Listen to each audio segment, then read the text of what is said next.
all that we have invented, the symbols in a church, the rituals, they're all put there by thought. Thought has invented these things. Invented the Savior, invented the temples in India and the contents of the temples. Thought has invented all these things called sacred. You can't deny that. So thought in itself is not sacred. And when thought invents God, God is not sacred. So, what is sacred? That can only be understood or happen when there is complete freedom from fear, from sorrow, and when there is this sense of love and compassion with its own intelligence. Then, when the mind is utterly still, that which is sacred can take place.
It was a late summer afternoon. Near the shore, a group of children were playing. One of the boys, though ragged and undernourished, stood apart from the others. He was described as having a special radiance.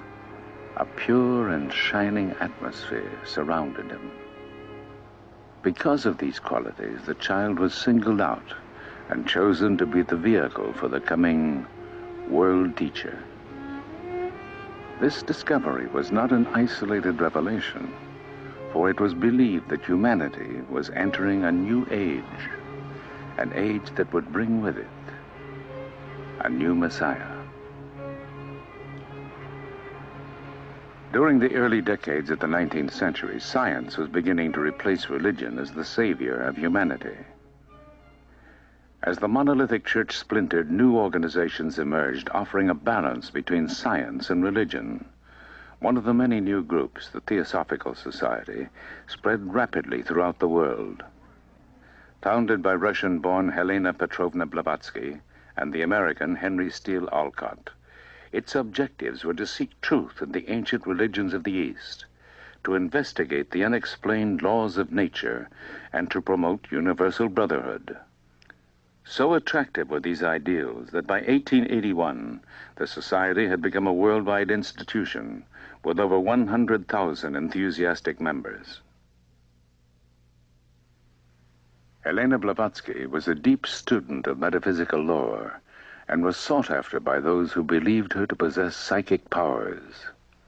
Derided by some as a charlatan, she was, however, a serious writer, and in 1888 published her greatest work, 2 tremendous volumes entitled The Secret Doctrine. Annie Besant, a young journalist, was asked to analyze the work for London's Review of Reviews. Turning the pages, she was dazzled by what she read.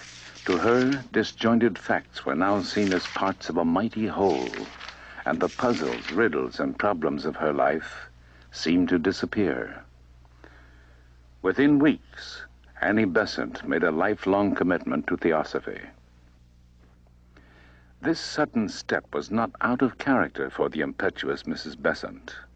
She was already well known to Victorian England as an orator, educator, energetic feminist, and a pioneer on behalf of the emerging labor movement. She organized a strike of match girls at Bryant and May's factory. Her sense of social justice led her to become a Fabian socialist along with Sidney Webb, George Bernard Shaw, and Ramsay MacDonald.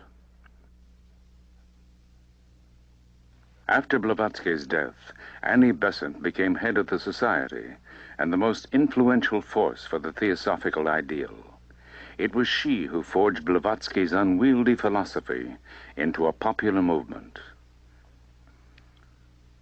Many of the world's religions speak of a hero or savior who appears in a time of crisis to help mankind.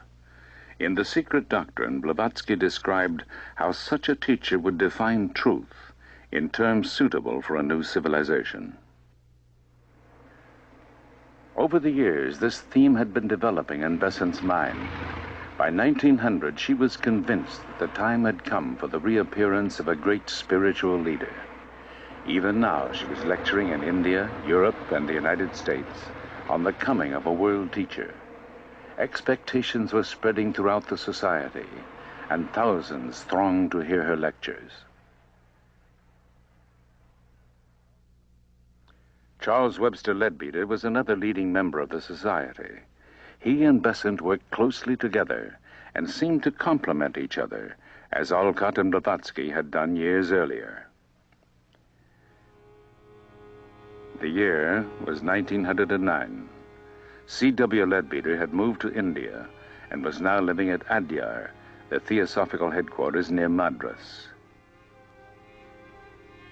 Each day he would stroll with a group of friends along the beach on the Bay of Bengal. It was there that the young Jiddu Krishnamurti was discovered. In spite of the child's thin, uncared-for appearance, Leadbeater saw a quality so remarkable that he announced that this Brahmin boy would fulfill the long-awaited prophecy. Krishnamurti was to be prepared as a vehicle for the world teacher.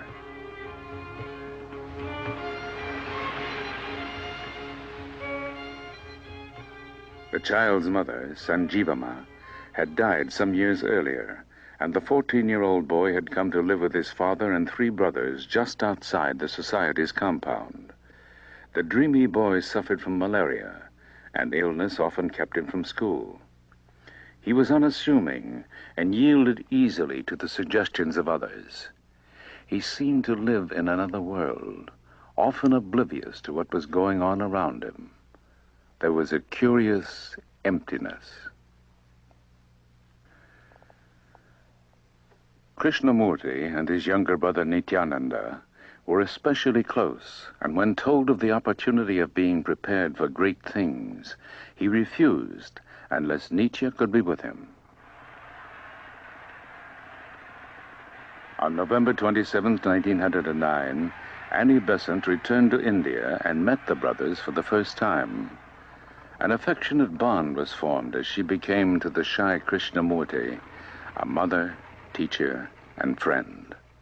To Annie Besant, the responsibility for guiding the boy's future became a sacred trust.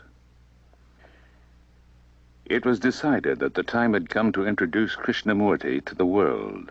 For this purpose, the Order of the Star in the East was formed. With Krishnamurti as its nominal head and under the guidance of Annie Besant, the order hoped to prepare its members to accept the world teacher and his message.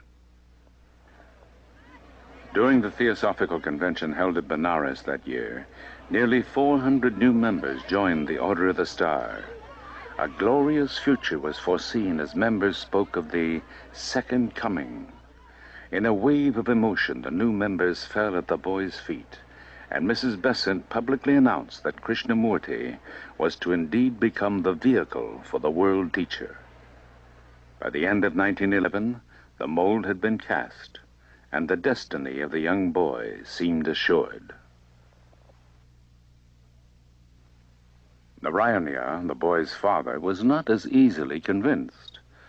This deification might make him the laughingstock of India, and he threatened to deprive Mrs. Besant of their custody.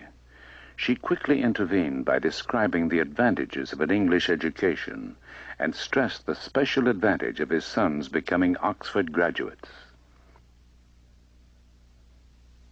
On January 19, 1912, Narayana signed a document allowing Krishnamurti and Nitya to be taken to England.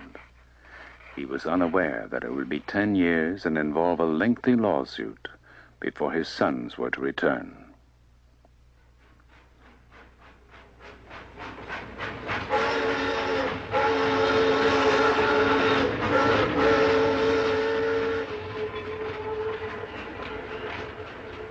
In England, news of their arrival spread quickly, and a large crowd was on hand to greet the party at Charing Cross Station. An English theosophist described Krishnamurti on arrival as an odd figure, with long black hair falling almost to his shoulders and enormous dark eyes, which had a vacant look in them.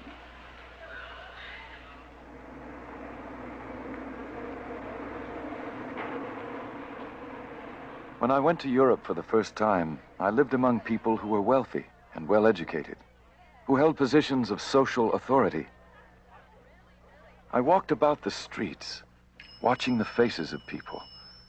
I went to theaters.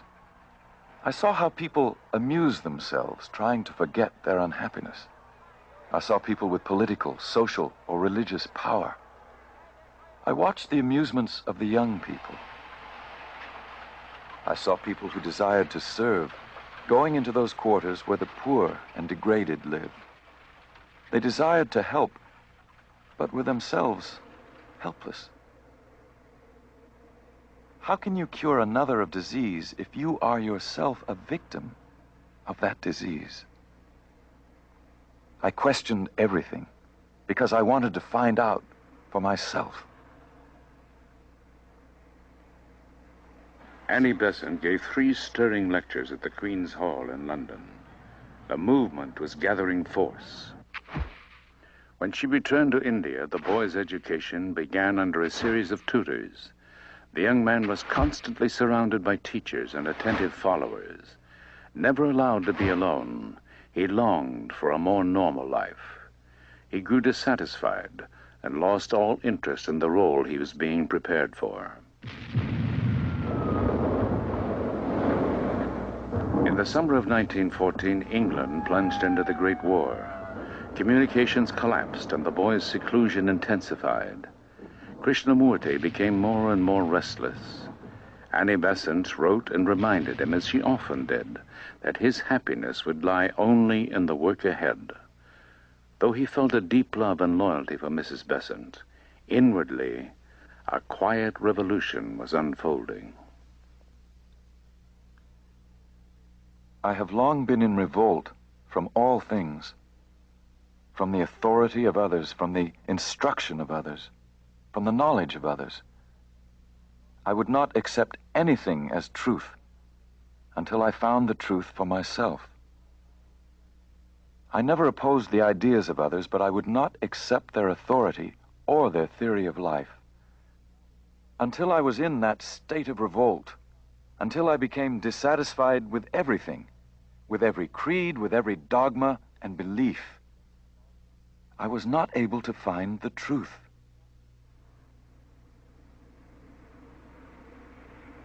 The boys worked hard to pass their college entrance examinations.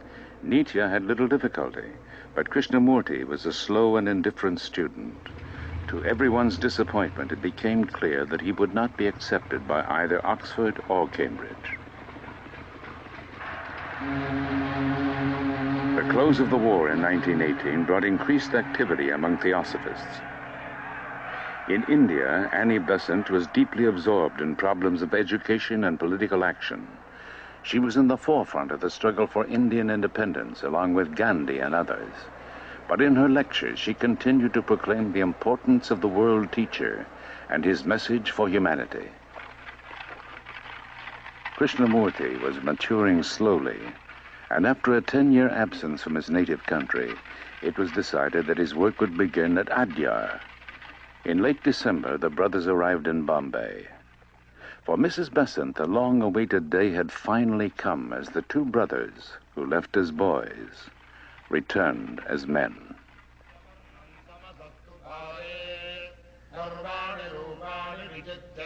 When I came to India, I saw that the people there were deluding themselves equally, carrying on the same old traditions, treating women cruelly. At the same time, they called themselves very religious and painted their faces with ashes. In India, they may have the most sacred books in the world. They may have the greatest philosophies. They may have constructed wonderful temples in the past, but none of these was able to give me what I wanted.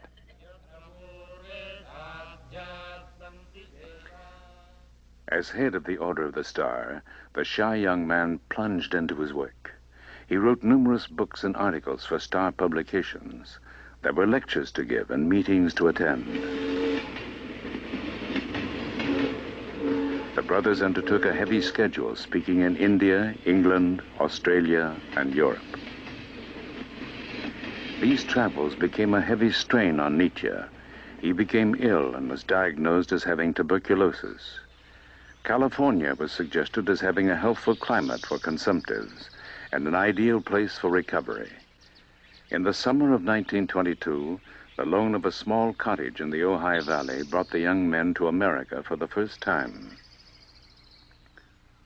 Writing to Mrs. Besant, Nietzsche described their new surroundings. In a long, narrow valley of apricot orchards and orange groves is our home, and the hot sun shines day after day to remind us of Adyar. The Indians call our valley the Ojai, or the nest, and for centuries they must have sought it as a refuge. For a time, Nietzsche seemed to recover, but perhaps best of all, they were alone. Privacy had been a luxury denied them since childhood, but now in the silence of the valley, Krishnamurti had an opportunity to be with himself. He walked alone in the hills, climbing through orange groves and scrub brush. As the days passed, a strange uneasiness seized him. He became ill and complained of intense pain and suffocating heat. There were periods of unconsciousness as the strange process reached its peak.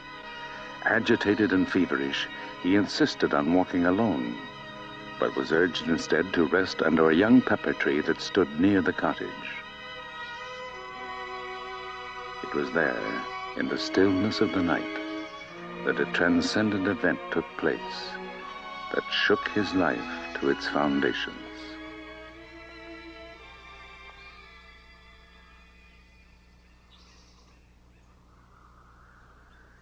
I could feel the wind passing through the trees and the little ant on the blade of grass. I could feel the birds, the dust, and every noise was a part of me. I was in everything, or rather everything was in me. I was supremely happy, for I had seen. Nothing could ever be the same. I have drunk at the clear and pure waters of the fountain of life, and my thirst was appeased. Never more could I be thirsty. Never more could I be in utter darkness. I have touched the compassion which heals all sorrow and suffering. It is not for myself, but for the world.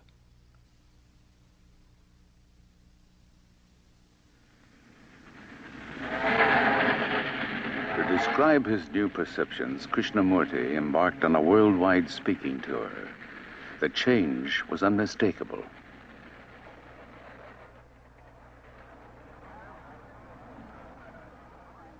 Everywhere, among all people, there is a search for something hidden, for some realization which will give greater knowledge, greater vision, greater understanding, and this the people call truth. They think that truth lies hidden in some distant place, away from life, away from joy, away from sorrow. But truth is life itself. And with an understanding of life, there is born an understanding of truth.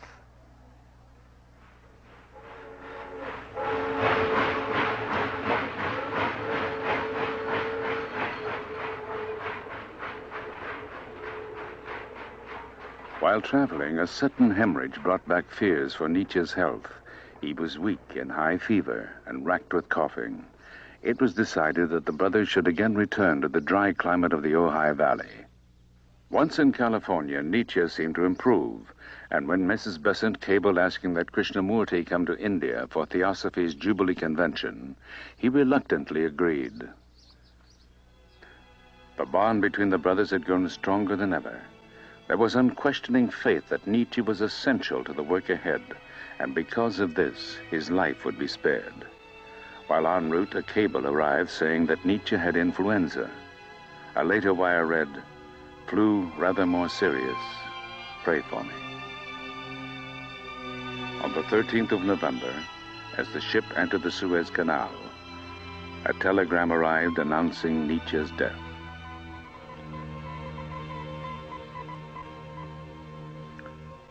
The news broke Krishnamurti completely. It did more. His entire philosophy of life, the implicit faith in the future, and Nietzsche's vital part in it all, appeared to be shattered at that moment.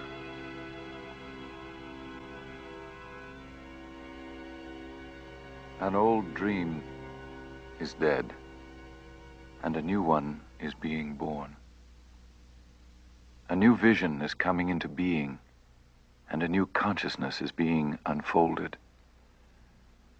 I know now with greater certainty than ever before that there is real beauty in life, real happiness that cannot be shattered by any physical happening, a great strength which cannot be weakened by any passing events, and a great love which is permanent, imperishable, and unconquerable. By the time he reached Madras, his face was quiet and radiant. The Jubilee Convention of 1925 celebrated 50 years in the life of the Theosophical Society. Thousands attended the 4-day gatherings, and events were eagerly reported by newspapers around the world. A Star Congress followed the convention. By this time, the Order of the Star had grown to over 45,000 members. Under the branches of Adya's enormous banyan tree, Krishnamurti spoke of the world teacher. His face was powerful and stern in the twilight, his eyes half veiled as if looking inward. As he spoke, a deep silence spread through the audience. Some felt they saw a light envelop him, and many believed they were in the presence of the Messiah himself. The young man was becoming the focus of deep divisions. While thousands accepted him as the world teacher, others were disturbed by the adoration and attention given him. In the Netherlands, some years earlier, the Baron Philip van Pallandt had given his ancestral home, the Castle Erde, to the Order of the Star. 5,000 wooded acres surrounded the 18th century buildings. The castle had been transformed into a meeting place where small groups gathered yearly.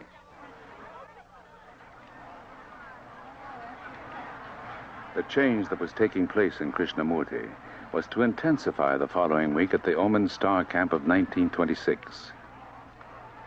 Close to the Castle Erde, the Omen camp attracted over 2,000 people of every nationality. There were huge tents for meetings and for meals. Lectures were given, and every evening Krishnamurti lit a bonfire and spoke to the gathering.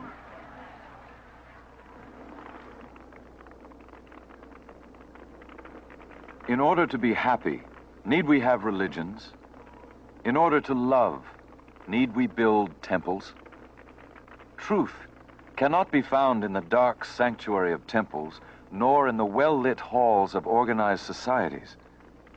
Neither can it be found in books, nor in ceremonies. Go down to the sea, where the breezes are blowing and the waves are breaking over each other. You want to gather and bind all that beauty into a narrow temple. Do not allow your mind or your heart to be bound by anything or anyone. If you do, you will establish another religion, another temple. You must not create little gods and worship at little shrines. Who wants to worship by the light of one candle when you can have the sun?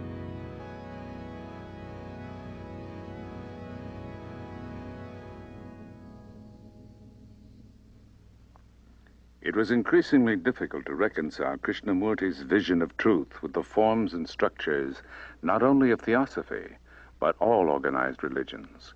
His rejection of spiritual authority was a threat to the society and its lifelong members. There was open hostility as the organization seemed to be pulling apart. Lines were drawn, as some stood firmly with him, while others clung to their cherished beliefs. Lady Emily Letchens, who had been close to Krishnamurti since 1911, shared the bewilderment that many felt. How strange it seems, she said, that for 17 years we have expected a world teacher, and now when he speaks, we are hurt or angry.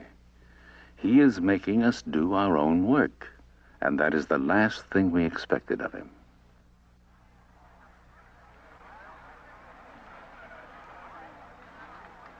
In May of 1928, the first Ojai Star Camp was held under the evergreen oak trees of Southern California. But with each new talk, each meeting, the divisions became more apparent. In failing health, Annie Besant was forced to cancel her public engagements. Yet she still tried desperately to reconcile theosophy with what Krishnamurti was saying. She quoted ancient Hindu scriptures saying, "All paths lead to the same spiritual goal." But in spite of her efforts, the divisions widened. There were no gentle platitudes. There was to be no uniting of existing religions. Ceremonies and organized religions, he said, were a hindrance, a distraction from the truth. He offered no method. There were no steps to follow, no system that ensured spiritual progress. His vision of truth was absolute.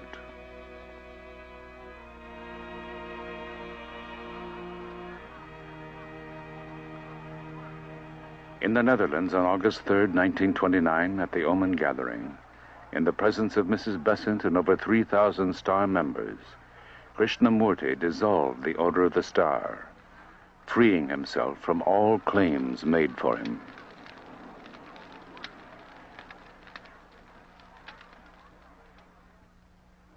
I maintain that truth is a pathless land, and you cannot approach it by any path whatsoever, by any religion, by any sect. That is my point of view, and I adhere to that absolutely and unconditionally. Truth, being limitless, unconditioned, is unapproachable by any path whatsoever. It cannot be organized, nor should any organization be formed to lead or coerce people along any particular path. If an organization be created for this purpose, it becomes a crutch, a weakness, a bondage, and must cripple the individual and prevent him from the discovery of that absolute, unconditioned truth. You can form other organizations and expect someone else. With that, I am not concerned. My only concern is to set man absolutely and unconditionally free.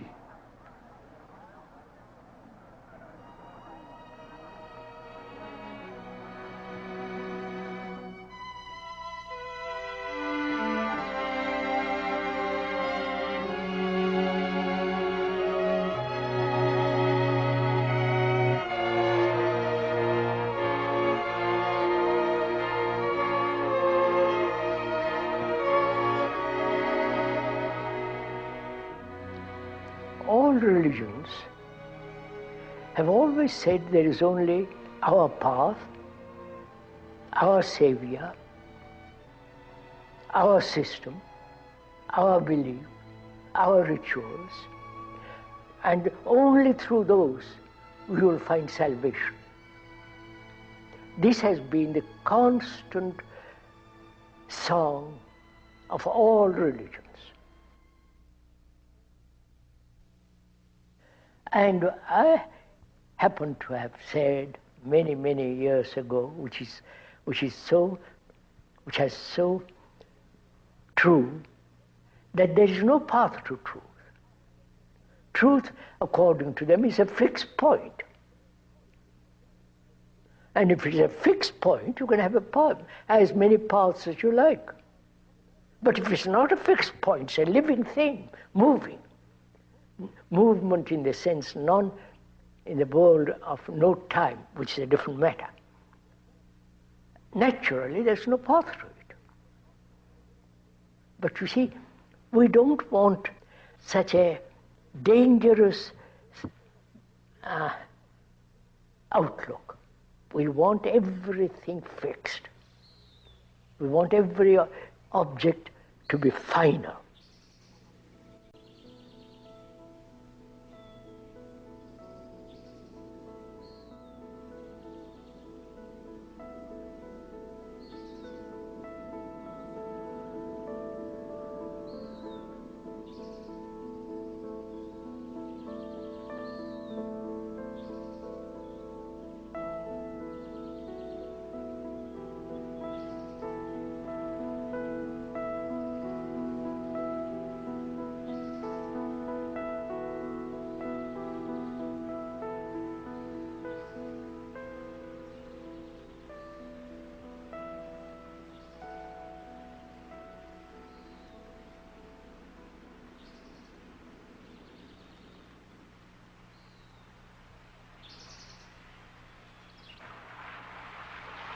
I would like to go into the question of what does it mean that a human being should bring about a deep, profound change in himself. We're asking, is it possible to bring about a fundamental psychological revolution? Deep, abiding, irrevocable change, transformation. One has lived as a limited, contained, narrow individual. And it's very, very difficult to see the truth that you are the rest of mankind. That in you is the whole of man. That is, you as a human being is part of the world. You are the world. Not an idea, not something that intellectually has been put together by reason and you say, yes, quite right. But the reality of the truth of it, that you represent as a human being the rest of humanity. Because you suffer, you're anxious, you're uncertain, confused, miserable, fearful, hurt, everything. And every human being has this. So your consciousness is the consciousness of mankind. Now, is this possible for sorrow to end? If there is the ending of sorrow in one human being, who is the representative of all humanity, that ending affects the whole of consciousness of man. Don't accept what we are talking about. Find out, test it. That means you have to be free to observe.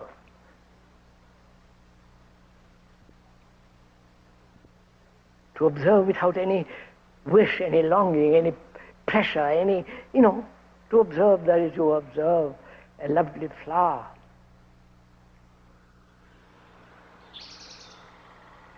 I wonder why human beings throughout the world don't see this simple fact that you cannot possibly have peace on earth if you are nationalistically divided. We want order outside in the world, politically, religiously, economically, socially. In our relationship with each other, we want order. We want some peace. We want some understanding. And if the inward psychological state is not orderly, not conflicting, not contradicting, if that state in consciousness is quiet, steady, clear, then you can bring about order in the world. Now what we are trying to do is try to bring order legislatively, nationally, and so on, order out there in the world, which has been proved over and over again that totally brings about disorder. That's why we are saying, I'm saying, that without inward order, that is, inward order in consciousness, which is in a mess, which is in a contradiction, without bringing about order inwardly, psychologically, you cannot possibly have order outwardly. And the crisis is there. Within the crisis, national, economic, social, and so on. The crisis is not out there.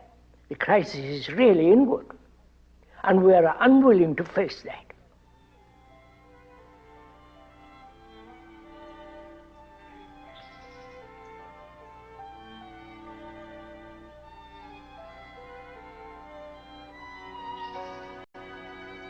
We want to get X all by itself. What could we do next? Just thinking of your algebra. What kind of tools could we use?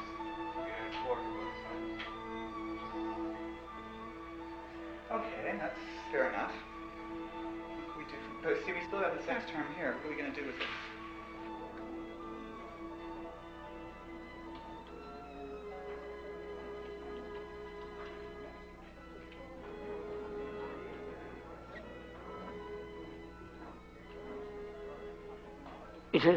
It is our education, way of living and tradition and so on, that something can be given to somebody else. Jesus can give you salvation. Or a guru can save you.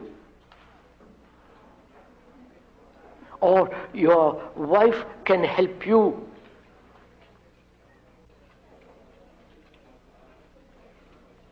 That may be an old, worn-out tradition to which we are clinging. That may be a wrong approach altogether.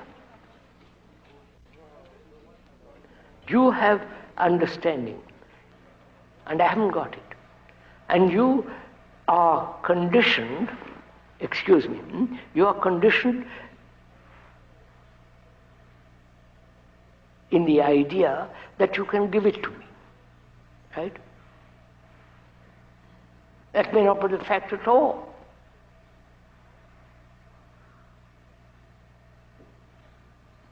Psychologically, inwardly, do you depend on somebody? Say, please help me to be free of my arrogance.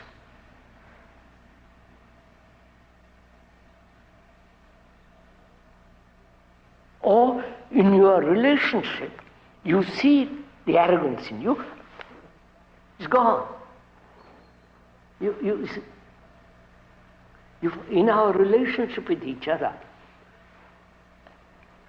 I'm observing myself, and in that observation I discover that I'm arrogant in our relationship. So I'm not dependent for you to point out to me my arrogance. I'm already aware of it. It's tremendously important, sir. Nobody can give me intensity, the sense of beauty. I'm taking it. Then I am on my own. You follow? Not isolated and all that. Then I have to work find out. In the very working of it, I've got the intensity. When I discard the tradition in which I've been brought up, that is to depend on somebody, and when I discard it, then I have to work it, right? Or I'll go down the drain, either way. If I discard that, I'm already free, I've already got this sense of energy, intensity. Then I'm not dependent on anybody.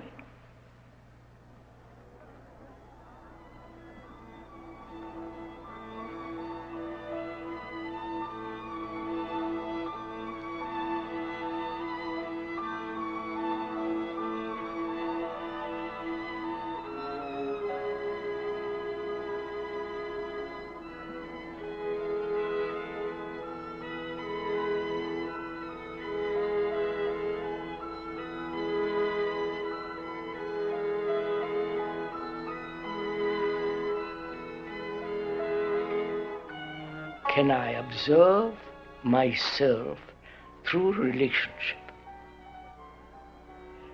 Can I know myself fundamentally, basically, all the reactions, all the nuances, the subtleties of myself in relationship? Now, one's relationship with another is based on memory. Right? Would you accept it? On the various images, pictures, conclusions I have drawn about you and you have drawn about me. The various images that I have about you, wife, husband, girl, or boy, or friend, and so on. So there is always image making, right? This is simple, this is normal, this is actually goes on. When one is married or lives with a girl or a boy, every incident, every word, every action creates an image. No? Are we clear on this point? Don't agree with me, please. I'm not trying to persuade you to anything. But actually, you can see it for yourself. A word is registered. If it is pleasant, you purr. It's nice. If it is unpleasant, you immediately shrink from it. And that creates an image. The pleasure creates an image. The shrinking, the withdrawal creates an image. So, our actual relationship with each other is based on various subtle forms of pictures, images, and conclusions. So when there is an image like that, she has and you have, then in there is division.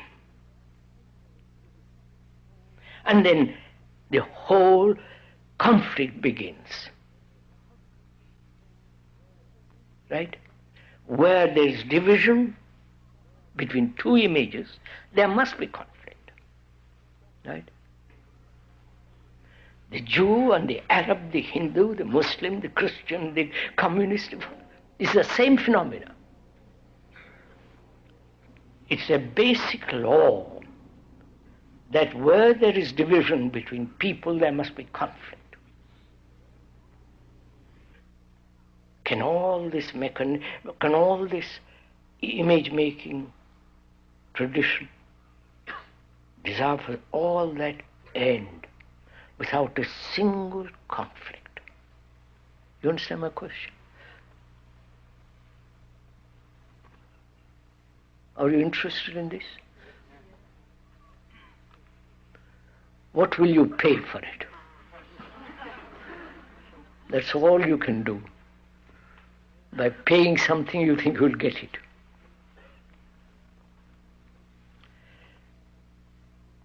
Now how can this mechanism of image making, not just image making, the desire for certainty, the tradition, the whole structure of that, can that end? Right? Are you asking that question?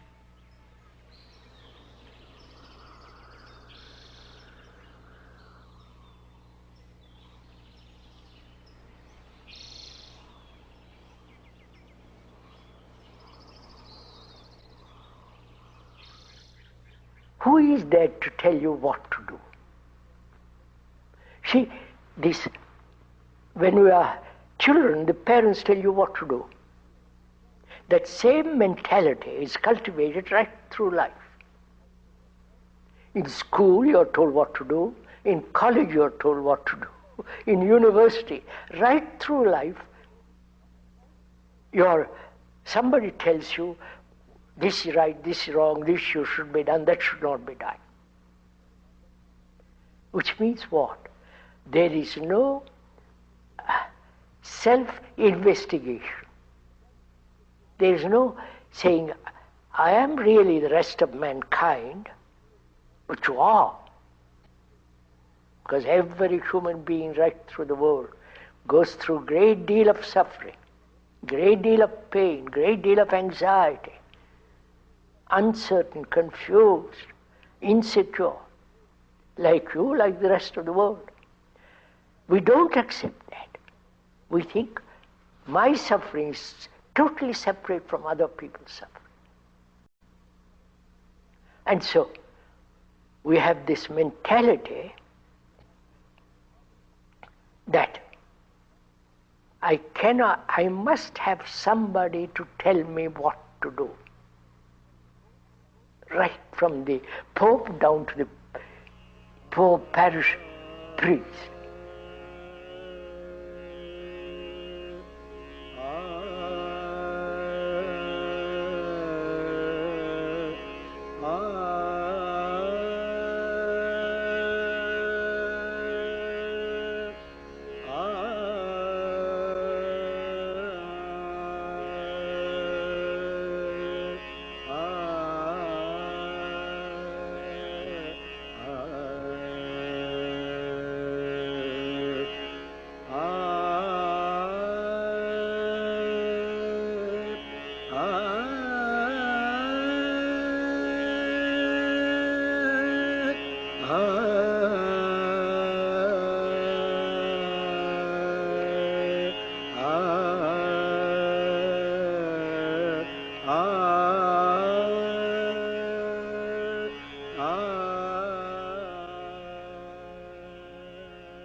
Really, one should ask a question, why human beings, though they have extraordinary knowledge, and yet nobody is willing to change?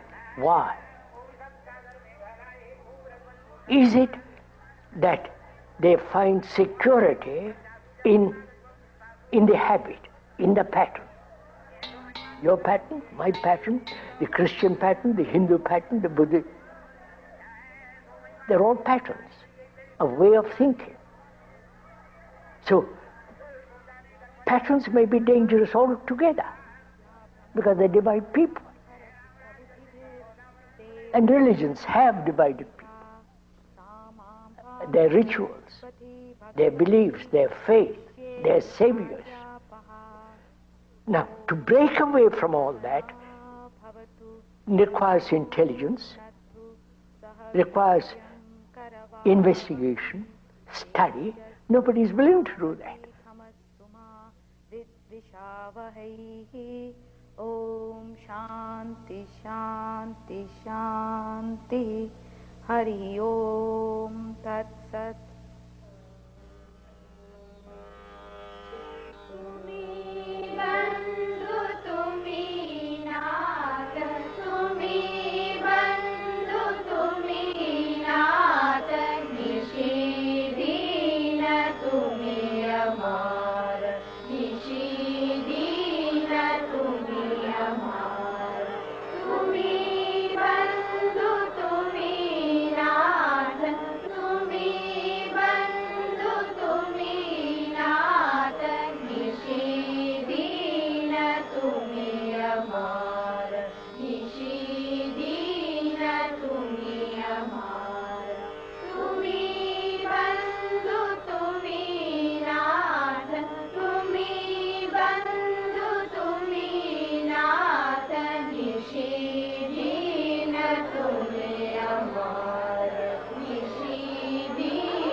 From childhood, we are taught comparison. We say you must be as clever as your brother. Or in school, you get better marks than somebody else. So you're always being compared, and you learn to compare, don't you? I say, don't compare yourself with anybody. Right? You ever heard that? Right? Now, why do you compare? To find out who's better. Huh? To find out who's better. To find out if you're better. That is, you compare yourself with her. She is much more intelligent, more bright, more clever, and so in comparing yourself with her, you become dull. Huh? Yes. Huh? But if you don't compare, are you dull? No, you just listen carefully. In examinations, in schools, all through life they're comparing. Tell your teacher, don't compare.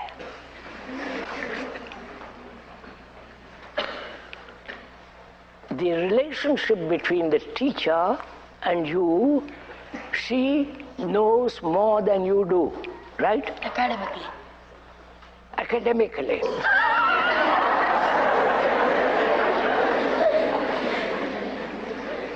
By Jove.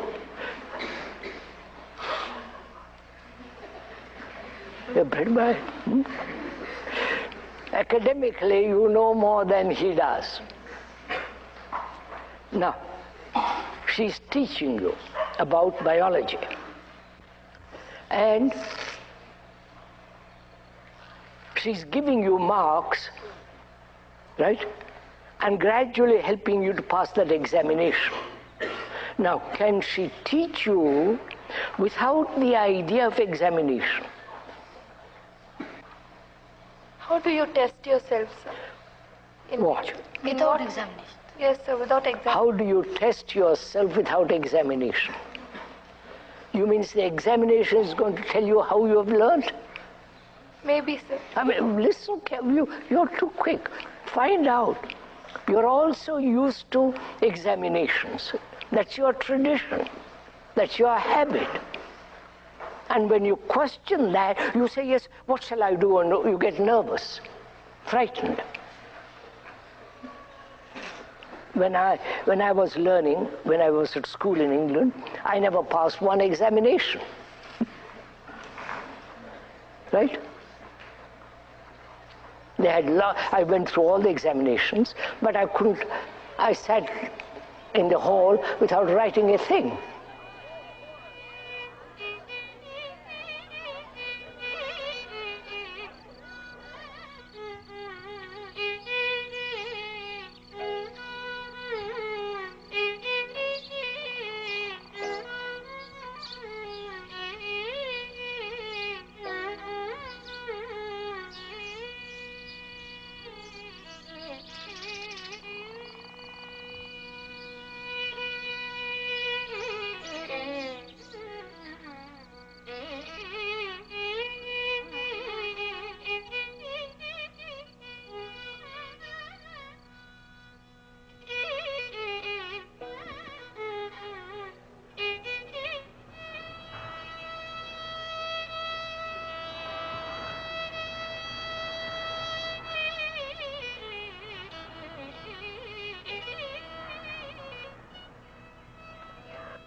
Are you interested in all this? What do you consider is life? Your life. What is your life? What is that life that you daily live? Dependence, attachment, pain, annoyance, anger, irritation, sorrow. You know all this, don't you? This is your daily life. Going to the temple and doing some kind of noise with a bell and doing puja, doing yoga. That we say that is our life. Then what do you mean by a religious life? You tell me. What does religion mean to you? The word religion means to gather all your energy. That's all they mean. Do you understand, sir? To gather all your energy to inquire, to find. Right? Would you... Not all the nonsense of temples, rituals, and all this either, sir, what you put on your head. You see how you all agree? The meaning of the word. That means gathering every particle of energy that you have to inquire into what is truth and what is reality, to inquire into what is meditation, to inquire into why human beings live the way we are living, to inquire if there is an end to sorrow, to inquire into what is love, whether one can live without any effort and control all that is implied in that word. A religious life implies being a light to yourself, which means no outside authority. We are talking about having no spiritual authority, including me, the speaker.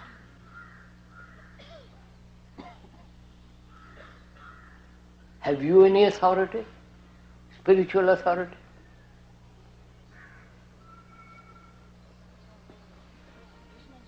You have had various Guru Mahatma, Mr. Gandhi, and so on, all the way from the 6th, 5th, 4th, 3rd century, down to the present.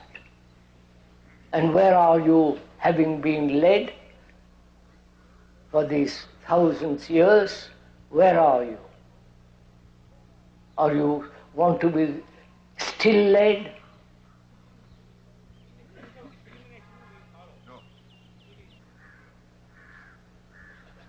So we are asking you courteously, if you have thrown away your traditions. Traditions being nationality, your caste, your beliefs, your rituals, going to the temples, all that. Have you thrown it away? No? No. Then how can you find out what a religious life is when you are blind?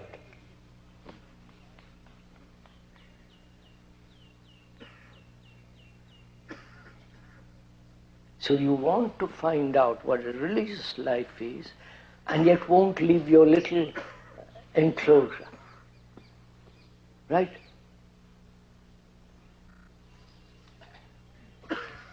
You are tied to your tradition,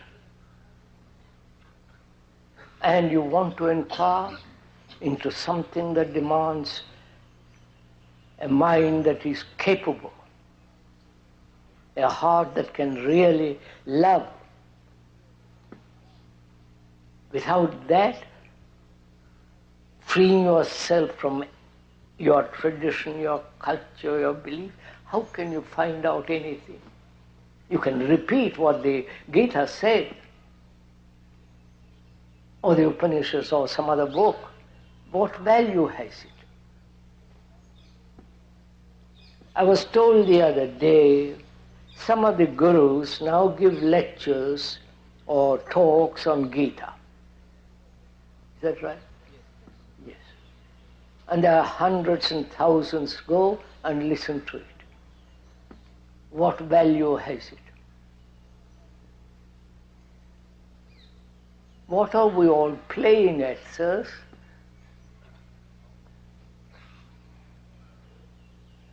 Apparently, one doesn't see one's own tragedy.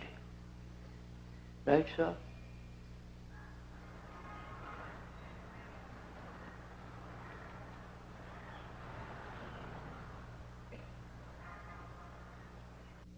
Psychologically, why should I accept what somebody else says? When I realize that I am the rest of mankind. Mankind is me. The me is the history of mankind, the book of mankind. If I know how to read it, I don't depend on anybody. So, can I, without distortion, without prejudice, without choice, be aware of the content of this book, which is me? To read it very carefully, never distorting it,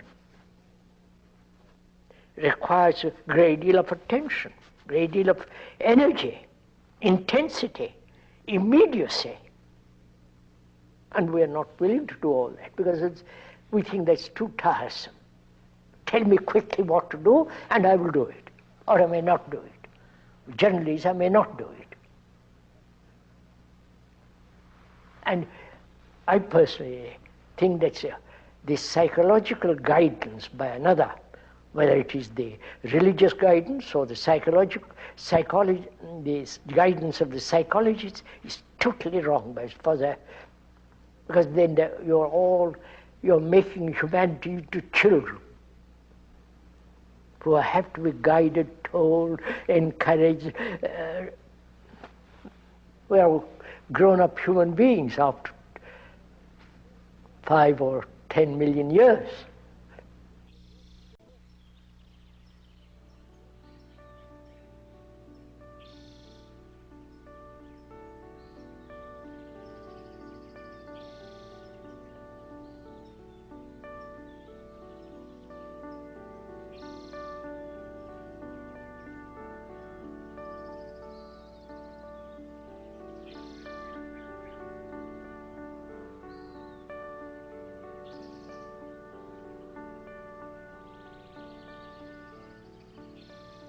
Through negation of what is not, the positive exists. That is, love is not desire. Love is not pleasure. Love is not a remembrance. It is as strong as death, as vital as life. And you see, love can only exist when there is no suffering. Suffering is personal. Suffering is also global. Man has suffered endlessly. And he tries to combine that suffering with what he calls love. And so there's always this contradiction, this duality, whereas if you deny all that is that which is not love, then the other thing has its immense beauty, great strength and vitality of its own.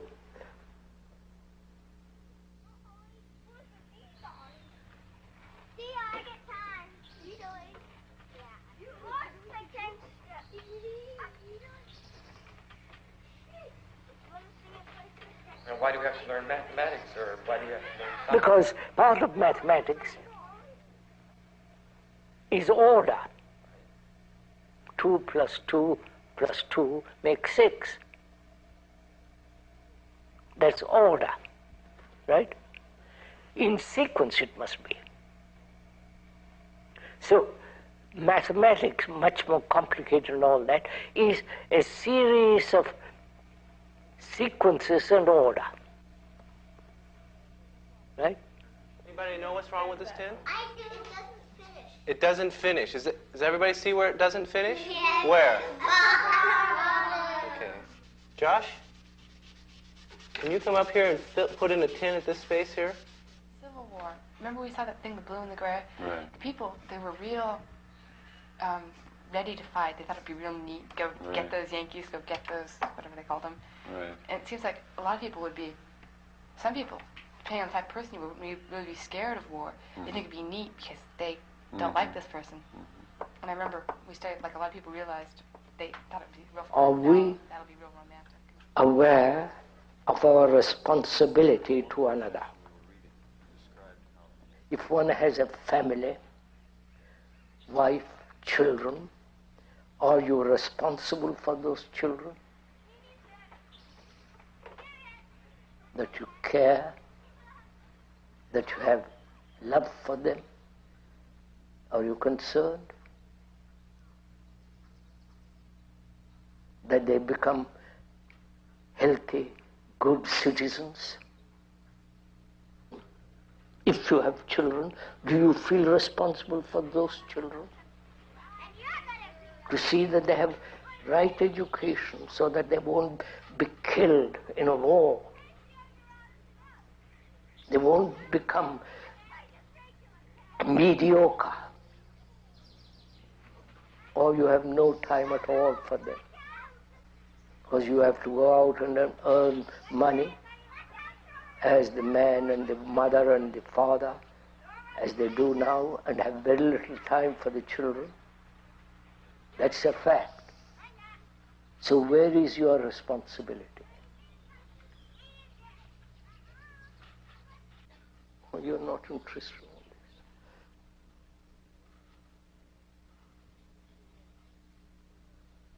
So one asks, what are you interested in? I think that's a legitimate question. You can talk about love, freedom, and the beauty of the sky, but there's only outside interest. But basically, what are we interested in? That's right. You are interested in yourself, right? Which are perfectly right. Each one is interested in himself. On that, our society, culture, religion is based, right? Each one interested in himself, his progress, his expression, in all the rest of it.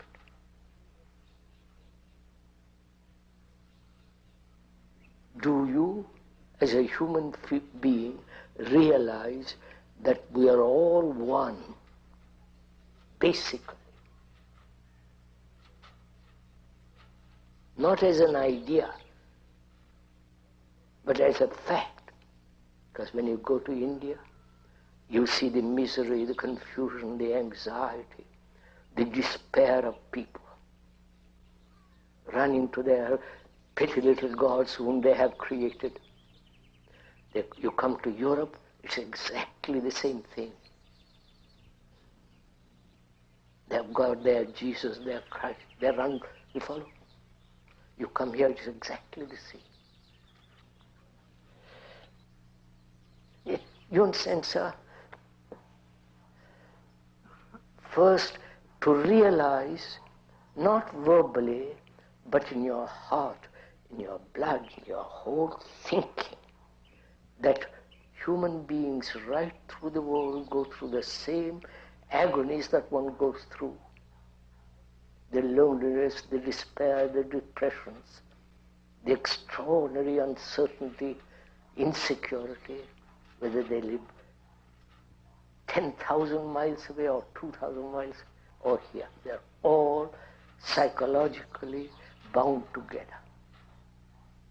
If one realizes that profoundly in your guts, in your blood, in your heart, in your mind, then you are responsible.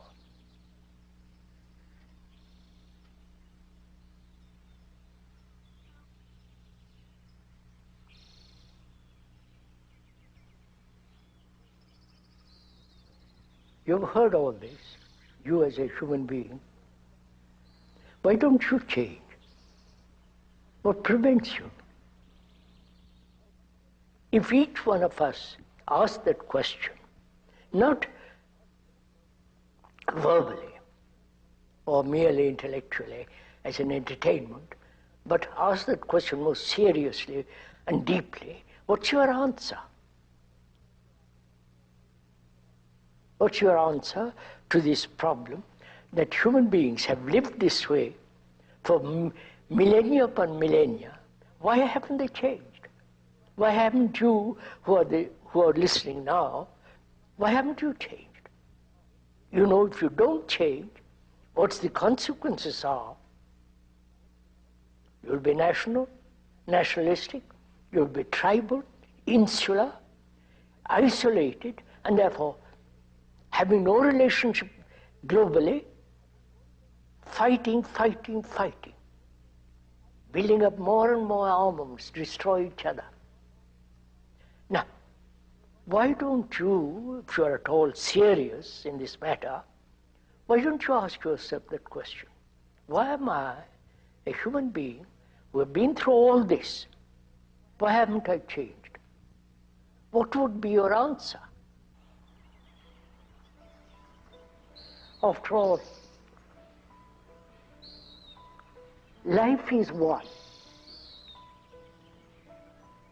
One global unitary movement. So, in the same way,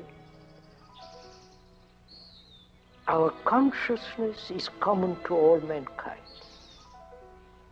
Now, if I radically change, surely it affects the rest of the consciousness of man. Now, why don't you change?